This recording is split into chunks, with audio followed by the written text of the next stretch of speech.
ماں کے کہنے پر اولاد کا جو ہے دین پر آ جانا، اس کی بہت ساری مثالیں، دلیلیں حدیث پاک سے ملتی ہیں۔ ایک دلیل تو اس کی یہ بھی ہے کہ ام سلیم رضی اللہ تعالی عنہا کے پہلے خاوند، ان کا نام مالک تھا، اور وہ ایک مرتبہ تجارت کے لیے دوسرے ملک گئے ہوئے تھے۔ اب جب پیچھے ام سلیم رضی اللہ تعالی عنہا نبی علیہ السلام کی خدمت میں حاضر ہوئی تو انہوں نے نبی علیہ السلام کا واز سنا، دل موم ہو گیا، انہوں نے کلمہ پڑھا، مسلمان ہو گئیں۔ جب ان کے خامد واپس آئے تو انہوں نے اپنے خامد کو بتایا کہ میں تو کلمہ پڑھ کے مسلمان ہو چکی ہوں، آپ بھی مسلمان ہو جائیے۔ انہوں نے جواب میں کہا میں نے تو ابھی سوچا نہیں، چنانچہ ابھی میاں بیوی بات کر رہے تھے، ان کے چھوٹے بیٹے جن کا نام انس تھا، وہ ننھا منا بچہ وہ ماں باپ کے قریب آیا، اس کو دیکھ کر باپ نے کہا بیٹے تمہاری ماں مسلمان ہو گئی، نہ میں نے ہونا ہے نہ تو نے ہونا ہے۔ جب باپ نے یہ بات کہی تو ماں نے کہا بیٹے میں کلمہ پڑھ کے مسلمان ہو گئی ہوں، تم بھی کلمہ پڑھ کر مسلمان ہو جا۔ اب ننھے انس نے ایک نظر باپ پر ڈالی، ایک نظر ماں پر ڈالی۔ حدیث پاک میں آتا ہے اس نے اونچی آواز سے کلمہ پڑھا اور وہ بھی اسلام کے اندر داخل ہو گیا۔ تو دیکھیے ماں باپ کی نسبت بھی ماں کی بات اولاد زیادہ مانتی ہے۔ شریعت کہتی ہے اب ماں کی یہ ذمہ داری ہے کہ وہ بچوں کے دین کا خیال کرے۔ ماں یہ تو سوچتی ہے میرے مرنے کے بعد بچوں کا کیا ہوگا، یہ کیوں نہیں سوچتی بچوں کے مرنے کے بعد بچوں کا کیا بنے گا، یہ جہنم میں جائیں گے یا جنت میں جائیں گے۔ لہذا ماں کو چاہیے بچوں کے دین کا خیال رکھے۔ ایک بچہ بھوکا رہے ماں سے برداشت نہیں ہوتا، ایک بچہ دھوپ میں کھڑا رہے ماں سے برداشت نہیں ہوتا، تو یہ بچہ اگر نیک نہ بنا تو جہنم میں ڈالا جائے گا، ماں کیسے برداشت کرے گی؟ جہنم کی آگ میں بھونا جائے گا، کیسے برداشت کرے گی؟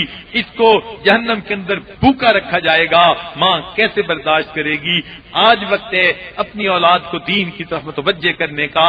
لہذا عورتوں کو چاہیے وہ بیٹی ہیں تو ماں باپ کو دین کی طرف متوجہ کریں، بہن ہیں تو بھائی بہنوں کو دین کی طرف متوجہ کریں، بیوی ہیں تو خاوند کو دین کی طرف متوجہ کریں، ماں ہیں اپنی اولاد کو دین کی طرف متوجہ کریں۔ اگر ہم اسلام کی تاریخ پر نظر ڈالیں تو پہلے وقتوں میں مائیں اپنے بچوں کی دینی تربیت کیا کرتی تھیں۔ آپ نے کتابوں میں پڑھا ہوگا شیخ عبدالقادر جیلانی رحمۃ اللہ علیہ جب تشریف لے گئے پڑھنے کے لیے، ماں نے نصیحت کی میرے بیٹے تم ہمیشہ سچ بولنا۔ چنانچہ بیٹے نے سچ بولا، جس پر کہ ڈاکوؤں کا واقعہ تھا ان کو اسلام کی توفیق ہوئی۔ تو اللہ تعالیٰ نے شیخ عبدالقادر جیلانی رحمۃ اللہ علیہ کو وقت کا سب سے بڑا شیخ پیران پیر بنا دیا۔ یہ ان کی ماں کی دعائیں تھیں جو ان کے ساتھ ہوا کرتی تھیں۔ اسی طرح بایزید بستامی رحمۃ اللہ علیہ کے بارے میں آتا ہے بچپن میں یتیم ہو گئے، ان کی پرورش ان کی والدہ نے کی، اچھی تربیت کی اور یہ وقت کے اتنے بڑے شیخ بنے۔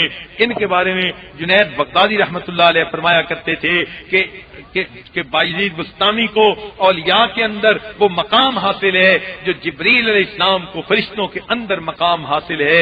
اتنے بڑے بزرگ بنے۔ اسی طرح شیخ خواجہ قطب الدین بختیار کاکی رحمۃ اللہ علیہ ان کی تربیت ان کی والدہ نے کی۔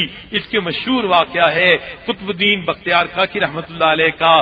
اسی طرح حضرت خواجہ معین چشتی اجمیری رحمۃ اللہ علیہ ان کی تربیت ان کی والدہ نے کی، حتیٰ کہ بچپن میں کبھی ان کو بے وضو دودھ بھی نہیں پلایا تھا۔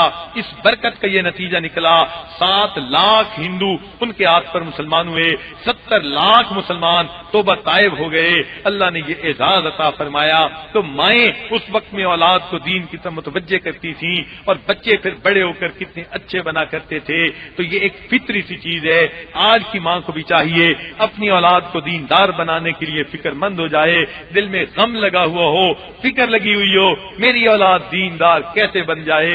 آج تو ماں اپنے ہاتھوں سے فرنگیوں جیسے کپڑے خریدتی ہے، انگریزوں جیسے کپڑے خریدتی ہے اور انہی جیسے کپڑے اپنے معصوم بچے کو پہناتی ہے، پھر جو ہے ٹی وی آن کر کے بچے کو گود میں لے کر بیٹھتی ہے، سینے سے لگا کے دودھ بھی پلاتی ہے، ٹی وی کے اوپر ڈرامہ بھی دیکھ رہی ہے۔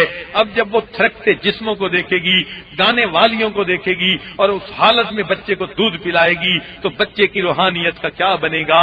ماں نے اس بچے کی روحانیت کا گلا اپنی گود کے اندر گھونٹ کے رکھ دیا، اس لیے پھر بچے بے ادب بنتے ہیں، نافرمان بنتے ہیں، نہ ماں باپ کی مانتے ہیں، نہ کسی اور کی بات مانتے ہیں، پھر کہتی پھرتی ہیں جی کیا کریں، اولاد تو سنتی نہیں، میرا بیٹا تو میرے لیے زندہ مردہ برابر ہے، میں کیا کروں۔ چنانچہ یہ باتیں اس وقت کرنی پڑتی ہیں جب ہاتھوں سے اولاد نکل جاتی ہے۔ آج عورتوں کو چاہیے اپنی اولاد کے دین کی طرف آنے کے لیے فکر مند رہیں، اس کے لیے کوشش کرتی رہیں، پھر دیکھیں اللہ تعالیٰ کی کیسے رحمتیں آئیں گی، اللہ تعالیٰ کی طرف سے کیسی برکتیں آئیں گی۔ تو مائیں اپنے بچوں کو دین کی طرف